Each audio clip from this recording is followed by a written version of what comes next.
나의 나 된 것은 다 하나님 은혜라. 시오노 나나미의 로마인의 이야기라는 책이 15권으로 출간되어졌습니다. 이미 오래전에 되어진 거죠. 나나미는 로마 시대의 지도자에 대한 능력의 기준을 5가지로 말합니다. 지적인 능력, 설득력, 육체적 내구성, 자기 제어 능력, 지속성. 이 5가지가 갖춰져 있어야지 훌륭한 지도자, 또 특별히 로마 시대에 또 그리스 시대에 훌륭한 지도자였다고 말합니다. 그러면서 이 나나미가 점수를 다 매겼는데 만점 맞은 사람이 2명이 있다는 거예요. 한 사람은 아테네의 전성기를 만들었던 페리클레스이고 또 한 사람은 로마 제국의 발판을 마련했던 시저라고 이야기를 합니다.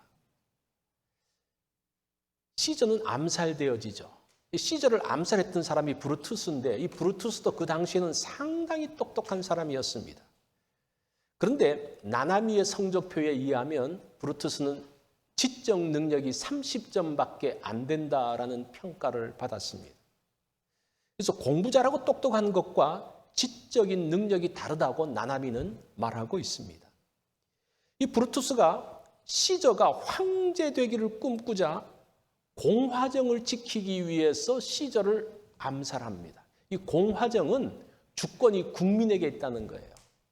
그 반대가 군주제인데 군주제는 주권이 왕이나 황제에게 있다라는 겁니다. 그래서 이 브루투스는 주권은 국민에게 있다. 그러면서 자기가 황제가 되려는 시저를 암살하게 됩니다.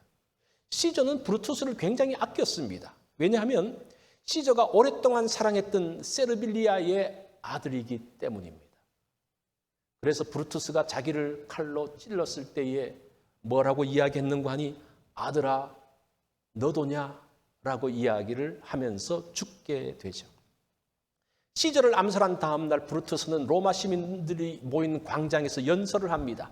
자신이 왜 시저를 죽였는지에 대해서 아주 자세하게 상세하게 설명을 합니다. 그런데 로마 시민들이 전혀 동요하지 않습니다. 브루투스는 공화정만이 바른 길이고 그것을 위해서는 자신이 좋아했던 시저마저 죽입니다. 그러면 공화정을 지킬 수 있다라는 생각을 했죠. 그런데 시저가 죽고 나자 로마는 극심한 혼란 가운데 빠집니다. 그 가운데서 안토니우스와 옥타비아누스가 서로 정권을 잡기 위해서 치열하게 싸우다가 이제 결국은 옥타비아누스가 이제 황제가 되죠.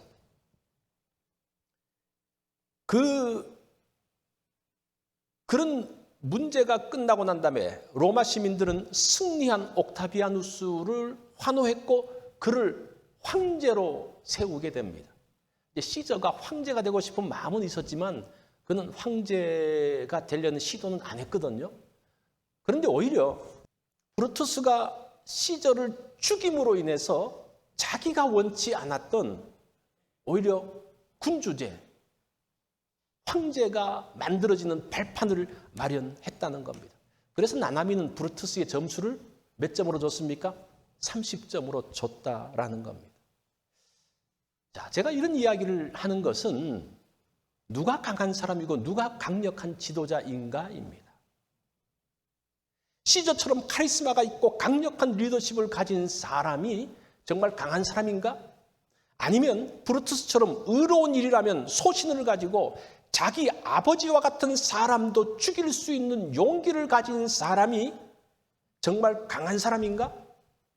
오늘은 누가 강한 사람인가에 대한 것들을 살펴보려고 합니다. 오늘 말씀이 그런 말씀이거든요.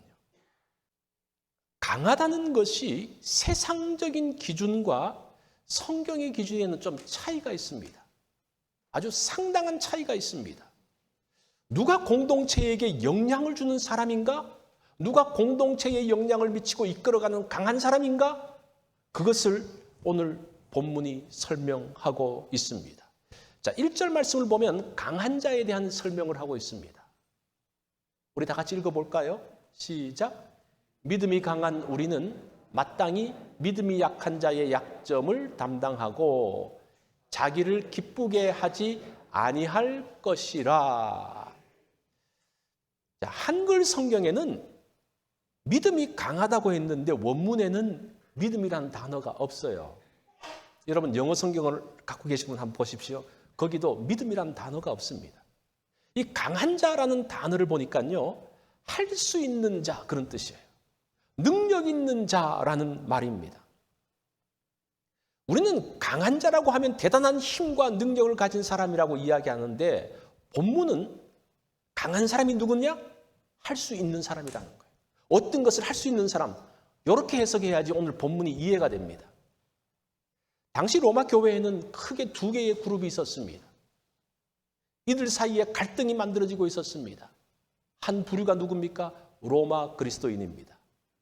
또 한 부류는 유대 그리스도인입니다. 이 사이에 갈등이 있습니다. 왜냐하면 다른 문화, 다른 전통을 가지고 있었기 때문에 갈등이 있을 수밖에 없는 거예요. 그 갈등이 로마서 14장 2절로 3절에서 이렇게 소개하는데 어떤 사람은 모든 것을 먹을 만한 믿음이 있고 믿음이 연약한 자는 채소만 먹느니라. 먹는 자는 먹지 않는 자를 업신여기지 말고 먹지 않는 자는 먹는 자를 비판하지 말라고 합니다. 어떤 갈등입니까? 먹는 것에 대한 갈등이에요. 그 당시 유대 그리스도인들은 레위기 11장의 말씀을 생각하면서 그대로 지켰습니다. 그래서 레위기 11장에 나오는 부정한 음식을 먹지 않았습니다. 그런데 부정한 음식을 먹는 로마 그리스도인들이 싫었던 거예요. 더 나아가 부정한 음식을 먹어서는 안 된다라고 제안을 하기 시작합니다. 이거 분명히 구약에 나와 있는데 이대로 지켜야지라고 이야기하는 거예요. 다른 배경이 갈등이 되어지고 있습니다. 자, 그럼 여기서 강한 자는 누굽니까? 부정한 음식을 먹는 사람이 강한 자입니까? 안 먹는 사람이 강한 자예요. 칼빈은 여기에서 어떻게 이야기하는 거 아니? 이들은 그 약한 자를 말하면서 이들 유대인들은 그리스도인이 된 후에도 계속 안식일을 준수하며 육식을 기피하는 유대적 전통과 구약의 규례를 아직 버리지 못한 자들이었다라고 합니다. 뿐만 아니라 또 약한 자는 그 초신자들 중에서 유대교의 교리와 기독교의 규례를 혼동하면서 이에 동조했던 사람들이라고 합니다. 자, 이런 갈등을 15장에 가서 어떻게 발전해서 말하는 거 아니? 믿음은 빠지고 이렇게 나오는 거예요. 할 수 있는 자와 할 수 없는 자로 구분을 합니다. 이 말은 신앙의 갈등뿐만 아니라 이것들이 지금 일상생활에서도 갈등으로 확대되어지고 있는 것을 보게 됩니다. 유대 그리스도인들이 자기 유대의 전통을 지키면서 부정한 음식을 안 먹는 게 교회 나와서는 안 먹는 게 아니라 자기 집에서도 안 먹는 거죠. 그냥 그 일상의 생활 가운데서 나타나는 거예요. 사실은 구약의 정결법과 제사법은 폐지되어졌습니다. 물론 도덕법은 이제 계속적으로 유지되어지고 있지만 그런데 아직도 일상 가운데서 그 규례를 지키는 사람, 규례대로 사는 사람, 그렇지 않은 사람들에 대해서 그것을 해서는 안 된다는 그 갈등들이 존재했다는 겁니다. 이것은 오늘날에도 적용이 되어집니다. 어떤 것을 할 수 있는 사람이 있고 어떤 것을 할 수 없는 사람이 있어요. 제가 몰랐는데 최근에 알게 된 게 무엇인가 하니 화학약품에 대한 알러지가 있는 것 같아요. 그래서 실내에서 락스 냄새가 난다든지 페인트 냄새가 나면 견디지 못합니다. 조금 있으면 막 목이 부어요. 아마 더 방치하면 이 기도가 막힐지도 모르겠다는 생각을 하는데 저는 실내에서 페인트 작업을 할 수가 없습니다. 이 경우 저는 페인트 작업에 약한 사람이에요. 그죠? 그러니까 일상 가운데 지금 15장에서는 약한 사람과 강한 사람을 이야기하는데 저 경우는 그것을 할 수 없기 때문에 약한 사람이라는 겁니다. 반대로 화학약품에 알러지가 없는 사람, 페인트 작업을 할 수 있는 사람은 그 사람은 강한 사람이에요. 이것은 믿음하고 상관이 없습니다. 처음에는 믿음으로 시작되어졌지만 일상생활에서 이렇게 나누어진다는 거예요. 이때 할 수 있는 자가 할 수 없는 자를 대신하여 감당해라. 그 말씀이에요. 그게 1절의 말씀이에요. 할 수 없는 자를 감당해 주는 사람이 강한 자, 바꾸어서 말하면 성숙한 사람이라고 말합니다. 그래서 오늘 본문에서 강한 자라고 말할 때 우리가 어떻게 좀 바꾸어서 해석해야 되는 거 아니? 강한 자는 성숙한 자라는 거. 성경의 개념은 강한 자가 성숙한 자라는 개념입니다. 강한 사람은 다른 사람을 배려하며 그 일을 자신이 감당하는 사람입니다. 이거는 세상의 개념하고는 다르죠. 세상의 강한 자라는 개념하고는 다릅니다. 1절 말씀을 보십시오. 1절 중간에 보면 마땅히 믿음이 약한 자의 약점을 담당하고, 여기서 마땅히라는 단어를 보니까요, 빚지다라는 단어가 들어가 있어요. 그런 뜻이 들어가 있어요. 이게 뭐하고 연결됩니까? 로마서 13장 8절하고 사랑의 빛과 연결되어져. 사랑의 빛을 갚는 사람이 누구냐? 강한 사람이 약한 사람의 약점을 담당해 주는 거, 그게 사랑의 빛을 지는 거라는 거예요. 그것이 사랑하며 그리스도인의 삶을 사는 것이라는 겁니다. 교회 안에서도 강한 자가 있고 약한 자가 있어요. 근데 그 차이가 별로 크지 않아요. 그렇죠? 이것을 할 수 있는 사람과 없는 사람, 그 차이죠. 그죠? 그런데 약한 자를 배려하고 감당해 줄 때 놀라운 일이 벌어진다는 거예요. 그럴 때 강한 공동체가 되어지고 성숙한 공동체가 됩니다. 그게 오늘 본문의 내용입니다. 자, 그러면 그 강한 사람, 성숙한 사람은 누굴까? 오늘 본문이 세 가지로 말해주고 있어요. 자, 그 첫 번째는 성숙한 사람은 약한 자를 감당하는 사람이라는 겁니다. 뭐 우리가 이제 들었던 말씀 그대로죠. 1절을 다시 봅니다. 믿음이 강한 우리는, 자, 여기서 이제 믿음을 뺀다면 강한 우리는, 할 수 있는 우리는 마땅히 약한 자의 약점을 담당하고 자기를 기쁘게 하지 아니할 것이라고 합니다. 이 강한 자와 약한 자를 살펴봤죠. 이거는 뭐 당연한 거 아닙니까? 그죠? 할 수 있는 사람이 할 수 없는 사람 담당하는 거 당연한 일이에요. 당연한 것을 하는 사람이 성숙한 사람이라는 거예요. 당연하지만 하지 않는 거, 저거 왜 못해? 꼭 내가 도와줘야 되겠어? 이게 아니라 내가 할 수 있기 때문에 도와주는 거, 그게 강한 사람이고 그게 성숙한 사람이라는 겁니다.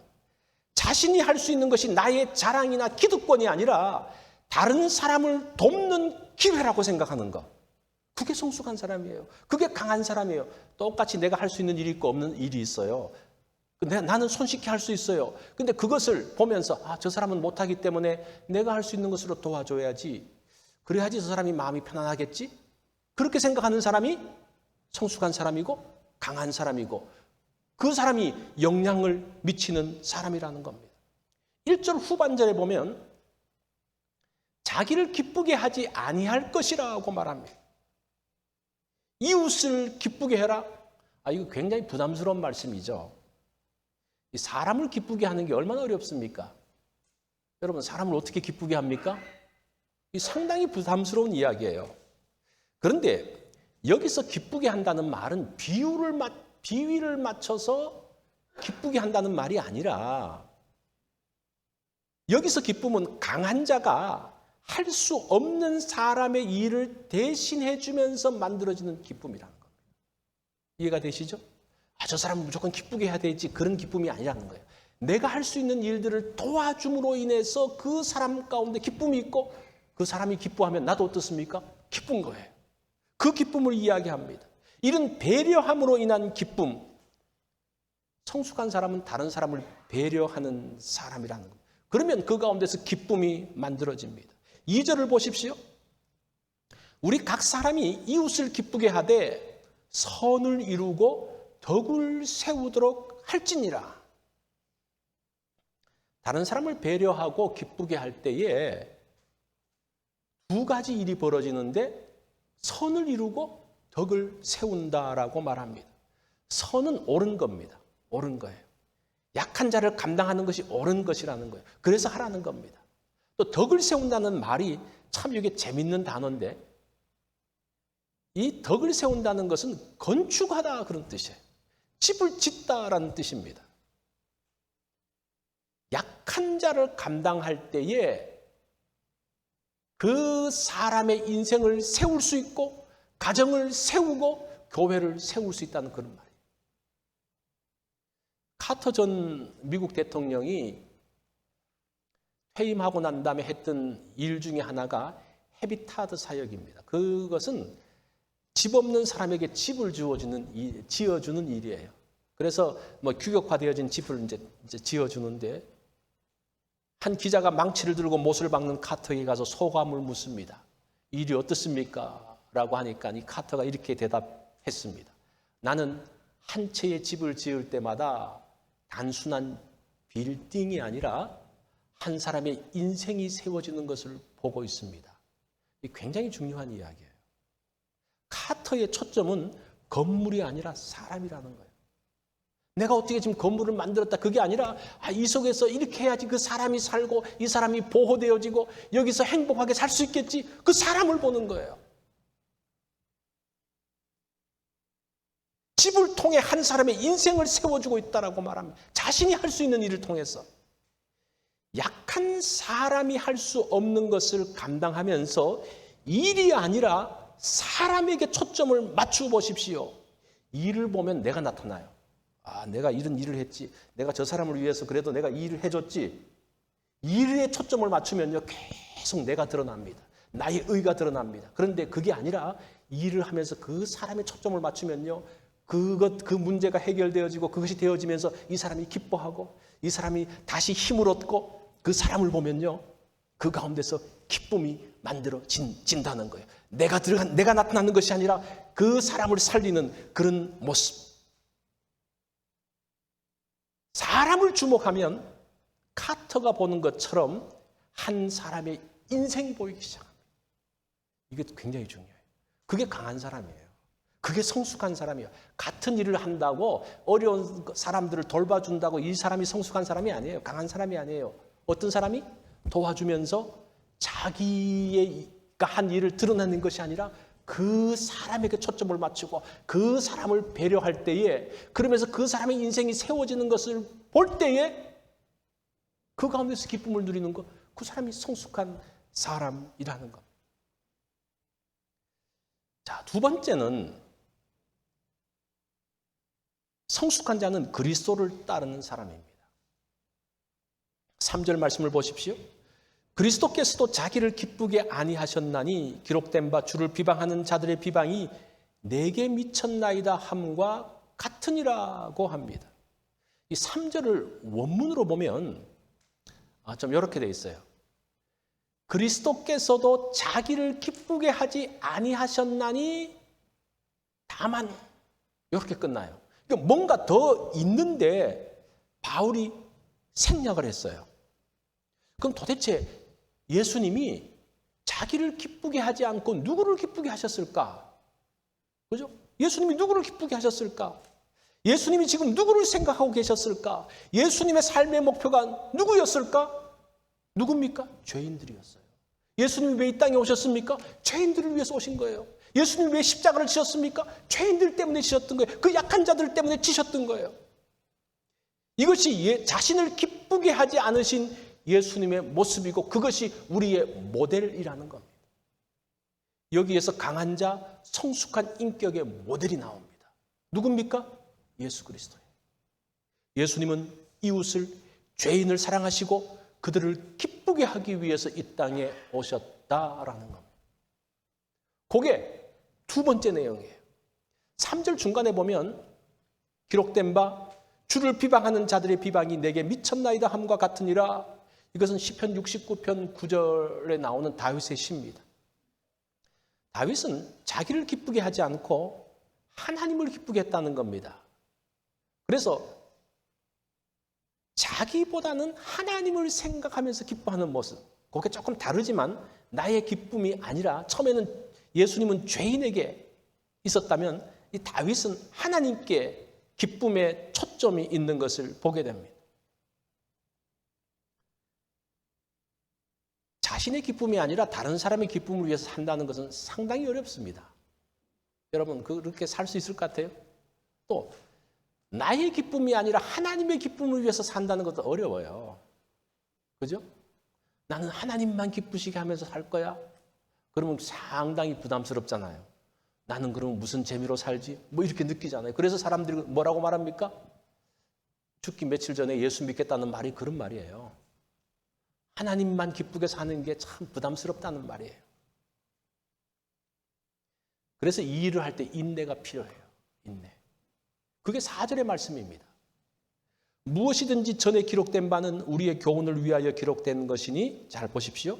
우리로 하여금 인내로 또는 성경의 위로로 소망을 가지게 하려 함이다 라고 합니다. 이렇게 살기 위해서 인내가 필요하다는 거죠. 그런데 이 인내에는 두 개의 열매가 있어요. 성경이 뭐라고 말합니까? 위로와 소망이 있다는 겁니다. 성경의 위로, 성경에 많은 위로의 말씀이 있죠. 그것을 인내하는 사람들에게 주신다는 거예요. 두 번째, 소망을 주시는 겁니다. 그런데 5절을 보면 아주 재밌는 말이 나오는데 하나님이 인내와 위로의 하나님이라고 그래요. 자, 지금 인내로서 이 일들을 하면 위로와 소망이 있는데 그 바로 다음 절에서 하나님은 인내와 위로의 하나님이다. 그 사람이 하나님을 만날 수 있다는 거예요. 그 사람이 하나님의 위로와 하나님께서 주시는 소망 가운데 들어갈 수 있다라는 겁니다. 자, 우리가 왜 나의 기쁨이 아니라 이웃의 기쁨을 위해서 삽니까? 예수님도 그렇게 사셨기 때문에 그래요. 또 하나님께서도 그 일들을 위해서 인내와 위로의 하나님이 되어 주시기 때문입니다. 우리가 그래서 그것을 따라가는 거예요. 그게 성숙한 사람의 모습이라는 겁니다. 자, 마지막 세 번째는 누가 성숙한 사람인가? 서로 받아주는 사람이 성숙한 사람이라고 합니다. 7절 말씀을 보면 그러므로 결론이라는 말입니다. 그리스도께서 우리를 받아 하나님께 영광을 돌리심과 같이 너희도 서로 받으라 라고 합니다. 오늘 1절부터 7절 말씀을 보면 조금씩 차이점이 있어요. 제가 그것을 알려드릴 테니까 나중에 집에 가서 한번 확인해 보세요. 1절, 2절은 우리라는 단어가 많이 나와요. 우리가 어떻게 하고 우리가 어떻게 하자. 3절, 4절은 예수님이라는 단어가 많이 나와요. 그러니까 우리라는 말은 원리적인 부분을 이야기하는 거예요. 예수님이라는 말은 샘플, 예수님이 샘플이라는 말이에요. 5절부터 7절을 보면 너희라는 말이 나옵니다. 그런데 7절을 보면 우리를 받아, 여기 우리라는 게 나오는데 왜 너희냐? 근데 원문을 보면요, 너희라고 되어 있어요. 한글 성경은 우리라고 번역을 했지만 원문은 너희라고 되어 있습니다. 우리라고 말할 때는 원리적인 부분이라면 너희라고 말할 때는 실천적인 부분이에요. 우리가 이렇게 해야 되고 이렇게 해야 되고 이렇게 해야 됩니다. 그리고 너희가 그렇게 하라 이렇게 나오는 거예요. 이해가 되셨죠? 자, 그러면 성도들이 실천할 것을 한 가지만 말한다면 뭡니까? 서로 받으라는 겁니다. 서로 받으라. 강한 자가 약한 자를 감당하라 그러죠. 바꾸어서 말하면 할 수 있는 자가 할 수 없는 자를 감당하라고 말합니다. 그러면 약한 자 할 수 없는 사람은 뭐 해야 되나? 손 놓고 있어야 되냐? 그런 의문이 있을 거 아니에요. 나는 할 수 있어서 열심히 하는데 저 사람은 못한다고 그냥 손만 놓고 있으면 도대체 뭐야? 지금 그 이야기예요. 서로 받으라는 겁니다. 서로 받으라. 이 받으라는 말이 곁에 함께 서 있는 것을 이야기하는 거예요. 그 할 수 있는 사람으로부터 그것을 도움을 받을 때에 곁에 함께 서 있고 친구가 되는 겁니다. 그것을 6절에서 좀 더 구체적으로 설명을 하는데 한 마음과 한 입으로 하나님 곧 우리 주 예수 그리스도의 아버지께 영광을 돌리게 하려니 한 마음이 되어지고 같은 말을 하라는 거예요. 약한 사람은 내가 할 수 없어서 사람의 도움을 받을 때에 그와 한 마음이 되어지고 한 말을 하라는 겁니다. 이 마음이라는 말은 열정을 이야기해요. 감정을 이야기합니다. 서로 받아준다는 것은 같은 열정, 같은 감정이 되라는 겁니다. 그러면 같이 일하는 것 같은 가운데 들어간다는 겁니다. 그래서 약한 자는 계속 미성숙한 상태에 머물러 있는 것이 아니라 그것을 함께하며 그것을 지지하면서 서로 받아주는 거죠. 지지하면서 함께 하나님께 영광을 돌리면서 성숙해진다는 거예요. 무슨 말인지 아시겠죠? 그래서 약한 자가 꼭 미성숙한다라고 말할 수 없어요. 약한 상태에서, 내가 할 수 없는 상태에서 어떻게 성숙된 모습을 보여주느냐? 그게 중요하다는 거예요. 우리가 코로나 시대를 살면서 사람들의 성향이 둘로 그냥 딱 나눠지는 것을 봅니다. 전 세계 사람들이 둘로 딱 나눠져요. 어떻게 나눠집니까? 백신을 좋아하는 사람, 백신을 싫어하는 사람. 둘로 딱 나눠져요. 이건 뭐 어쩔 수 없는 것 같아요. 이런 모습이 2000년 전 로마 교회의 모습하고 정말 아주 유사합니다. 두 부류로 나눠집니다. 그러면 누가 강한 자입니까? 백신을 좋아하는 사람이 강한 자입니까? 싫어하는 사람이 강한 자입니까? 아주 모호하죠. 여기서 중요한 것은 무엇인가 하니, 강한 자, 성숙한 자는 내가 감당할 수 있는 것으로 하지 못하는 사람을 돕고 배려하는 사람이 강한 자고 성숙한 자라는 거예요. 백신을 좋아하냐 좋아하지 않느냐?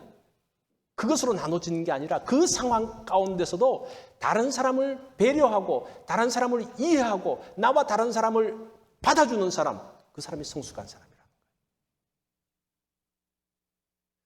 자신은 그것을 하지 못하더라도 나를 대신해서 해주는 사람이 있다면 그 사람에게 감사하고 지지해주는 사람, 그 사람이 성숙한 사람이라는 거예요.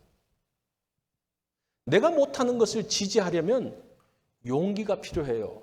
수용하는 마음이 필요합니다. 나는 못하는데 하는 사람 보고 잘한다 잘한다 그러면 그 아무나 못해요. 그죠? 자존심 상한 사람은 못해요. 자존감이 없는 사람은 그런 말 못해요. 정말 잘하네. 참 고맙네요. 그거 아무나 하는 게 아닙니다. 누가 해요? 성숙한 사람이 하는 거예요. 그러면서 인커러지 하는 거예요. 사람들은 일반적으로 나와 다른 사람을 싫어하는 경향이 있습니다. 나와 다른 사람하고 있으면 불편해요. 제가 대학 다닐 때에 이제 학교에서 주관하는 공적 모임에 참석을 했습니다. 그래서 이제 그 모임이 끝나고 같이 밥을 먹는데 제 맞은편에 앉은 맞은편에 앉은 학생이 술을 주문하더라고요. 그러더니만 나보고도 술 한잔 하시죠. 제가 정중하게 사양했습니다. 그러니까 그 사람이 딱 보더니만 재수 없네 이런 말을 해요. 원래 술 먹는 사람들은 술 안 먹는 사람이 굉장히 재수가 없는 모양이에요. 제가 군대 가서도 그걸 뼈저리게 느꼈는데 그냥 먹는 사람 안 먹는 사람 다 나누면 되지 너무너무 싫어해요. 막 두들겨 패고 막 그래요. 그래서 이제 지금 같으면 죄송합니다 그러고 끝나겠는데 그 20대의 혈기왕성한 때는 딱 째려보면서 뭐라고 했나요? 이거보다 조금 심하게 탁 이야기하니까 그 사람도 딱 째려보더라고요. 그 주변에서 말려서 그 정도로 끝났는데 어떤 일이 벌어질지 모르겠어요. 다른 사람을 그렇게 싫어하더라고요. 그거 아무것도 아닌데 자기와 다르다고 그렇게 싫어해요. 싫은 것을 표현하면서 적대시합니다. 이게 성숙하지 못한 모습이죠. 자기와 다른 사람을 배려하면 상대의 마음을 살 수가 있습니다. 그러면 그 사람은 나의 지지자가 되어지고 나와 함께 할 수 있는 사람이 되는 거예요. 그게 서로 받아주라는 말이에요. 그러기 위해서는 나와 다른 사람의 시그널을 잘 읽어야 돼요. 나와 다른 사람이 어떻게 생각하고 그 방식이 뭔지를 알아야 됩니다. 이 개와 고양이가 만나면 그렇게 싸운다 그러더라고요. 그래서 동물학자들이 하는 말이 시그널이 다르기 때문에 싸운대요. 개는 기분이 좋으면 꼬리가 위로 싹 올라가면서 꼬리를 살랑살랑 흔들잖아요. 그리고 기분이 나쁘면 꼬리가 아래로 쫙 내려옵니다. 근데 고양이는 기분이 좋으면 꼬리가 아래로 싹 내려가요. 이제 기분이 나쁘다든지 상대가 자기를 공격한다고 생각하면 꼬리를 위로 바짝 세우고 이 몸의 털을 바짝 세웁니다. 이 시그널이 달라요. 개가 고양이한테 와서 말합니다. I like you. 그러면서 꼬리를 싹 들면서 이야기하는 거예요. 근데 고양이는 그 모습을 보면서 야, 이 개가 언제 나를 공격할지 모르지 방어태세를 갖습니다. 그러니까 개가 말하죠. 아니, 난 너 좋아한다고. 그러니까 고양이가 속으로 하는 말이 개는 말과 행동이 다른 놈이야. 조심해야 돼. 그렇죠? 말하고 행동이 다른 거예요. 자기 눈으로 봤을 때는 이게 두 개 다른 거예요. 이러면서 계속 싸운다고 이야기합니다. 이게 지금 개와 고양이만의 싸움입니까? 부부도 마찬가지입니다. 잔 그레이가 남자는 화성에서 왔고 여자는 금성에서 왔다 그래요. 그래서 그 책을 냈는데 책 제목이 뭡니까? 화성에서 온 남자, 금성에서 온 여자잖아요. 사실은 우리는 외계인하고 같이 사는 겁니다. 여러분, 부부 생활 힘들죠? 왜 힘들어요? 외계인하고 사니까 힘든 거예요. 뭔가 시그널이 안 맞는 거예요. 그래서 같이 살려면 두 가지를 조심해야 됩니다. 첫 번째, 상대가 이상하게 할 때마다 아, 저것은 외계인이다 라는 것을 늘 생각해야 됩니다. 그렇지 않으면 시험 들어서 못 살아요. 두 번째, 외계인과 함께 할 때 그 외계인이 보내는 시그널을 해독을 해야 됩니다. 어떤 말을 하고 어떤 행동을 할 때 아, 저게 무슨 말인지를 해독해야 되는 거예요. 그 해독이 안 되면 계속 문제가 생깁니다. 이해가 안 되는 거예요. 그래서 시그널이 해석되기 시작하면 행복이 시작됩니다. 근데 문제는 일평생 시그널을 해석 못하는 사람 있잖아요. 그런 사람하고 살 때 어떻게 삽니까? 그럴 때는 1번을 기억해야 돼요. 1번이 뭡니까? 저 사람은 외계인이다. 나하고 다른 종족이다. 그렇게 생각하면서 어떻게 해야 되는 거 아니에요? 그래도 마음은 그렇지 않지. 그렇게 생각하면 행복하게 살 수 있다는 거예요. 성숙한 사람은 자신의 방식으로만 사는 사람이 아닙니다. 상대의 방식, 상대의 시그널을 아는 사람이에요. 상대의 방식과 상대의 시그널을 받아주는 사람입니다. 그것이 서로 받는 거예요. 그 사람이 성숙한 사람이고 그 사람이 강한 사람이라는 그때의 조화와 일치가 만들어집니다. 예수님을 보면 예수님이 돈 많이 벌라고 한 적 있습니까? 성경에서? 없어요. 높은 자리에 올라가라고 말한 적이 없습니다. 예수님은 성수하라고 말씀하셨어요. 그게 산상수훈의 내용이잖아요. 예수님이 제자들을 가르쳐가지고 위대한 사업과 훌륭한 국가 지도자로 만드는 거 봤습니까? 사업 잘하는 사람도 와가지고 뭐로 되는 겁니까? 그거 그냥 사업 그만두고 예수님의 제자로 되는 거예요. 그 당시 세리장, 세리로서 크게 권력을 부리는 사람도 그거 다 놓고 다 정리하고 예수님 밑으로 들어오는 거예요. 이게 우리가 생각하는 것과는 반대예요. 예수님의 골이 뭡니까? 목표가 뭐예요? 성숙이에요, 성숙. 우리는 여러 가지로 스트레스를 받죠. 나는 왜 돈이 없을까? 왜 나는 높은 자리에 오르지 못할까? 그것 때문에 스트레스 받는데 성경은 그렇게 말하지 않아요. 나는 왜 성숙하지 못할까? 그것 때문에 스트레스 받아야 되는 거예요. 나는 왜 강한 사람으로 다른 사람을 돕지 못할까? 그것 때문에 고민해야 돼. 그게 신앙인의 고민인데 신앙인의 고민은 반대로 하고 있어 지금. 그러니까 신앙생활이 어렵죠. 그러니까 예수님을 따를 수가 없는 거예요. 예수님의 시그널과 우리의 시그널이 다른 거예요. 방향이 다른 거예요. 우리가 예수님께서 원하시는 그 목표점이 무엇인지를 안다면 우리가 정말 멋진 신앙인이 될 수가 있습니다.